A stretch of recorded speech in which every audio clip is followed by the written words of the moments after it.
The sound of laughter echoed through the hallway. My hallway. I froze at the bottom of the stairs, keys still in my hand, heart pounding against my ribs.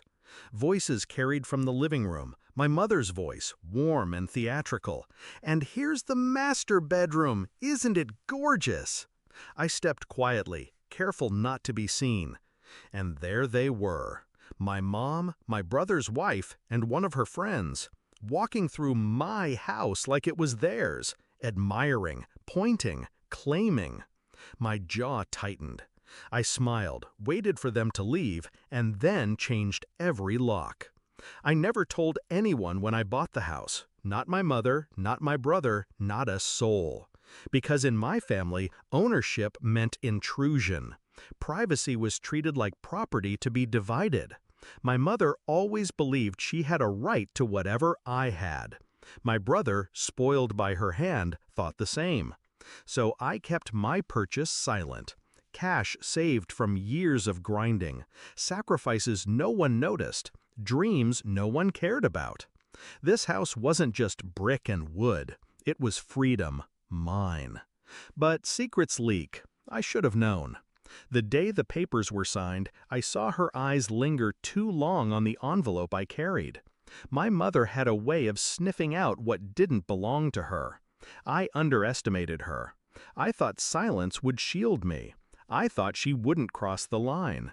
Until I caught her in the act, hosting a private tour of a life she didn't build, a house she didn't own. She pointed at the kitchen counters like she chose them. She spoke about renovations she hadn't paid for. My brother's wife nodded, already picturing herself at my table, her friend giggling at the family house. Family house. That's what my mother had probably called it. That's when betrayal stopped being suspicion and became evidence. I didn't storm in. I didn't shout. I let them finish. I let her bask in her performance, selling ownership she never had. Because anger is cheap, but revenge? Revenge is expensive, and I wanted it paid in full. Step 1, patience. I stayed invisible, listening, memorizing every word, every detail of her theft. Step 2, precision. The second they left, I called the locksmith. Every lock replaced, every key rendered useless, my house sealed shut. Step 3, the reveal. I waited for the call, the inevitable attempt to re-enter what she thought she had claimed. It didn't take long. 3 days later, my phone lit up. Her voice sharp, laced with false innocence. "The keys don't work. Did you change the locks?" "Yes," I said simply. A pause, shock choking her words. "Why would you?" "Because it's mine. Not yours, not his, not anyone's. Mine." I didn't yell. I didn't explain. Silence carried more weight than fury.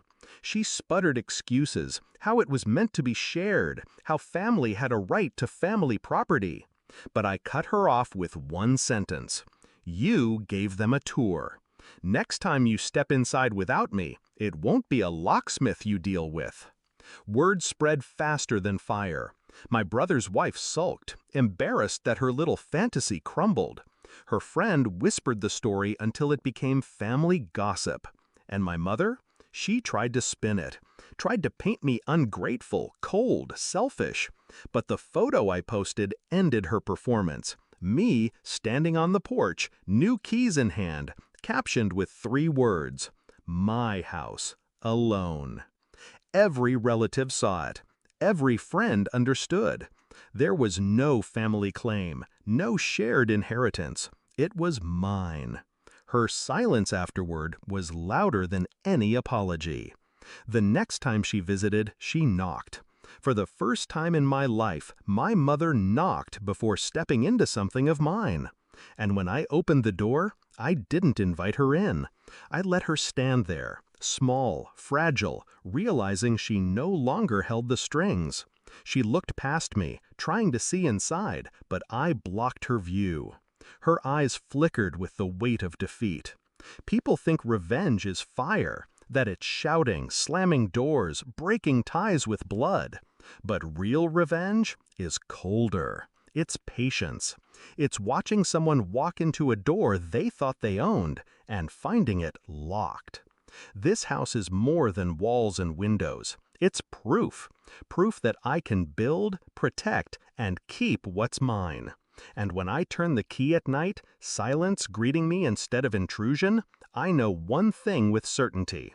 They will never walk these halls again. Because I didn't just buy a house, I bought freedom. And I changed the locks on them forever.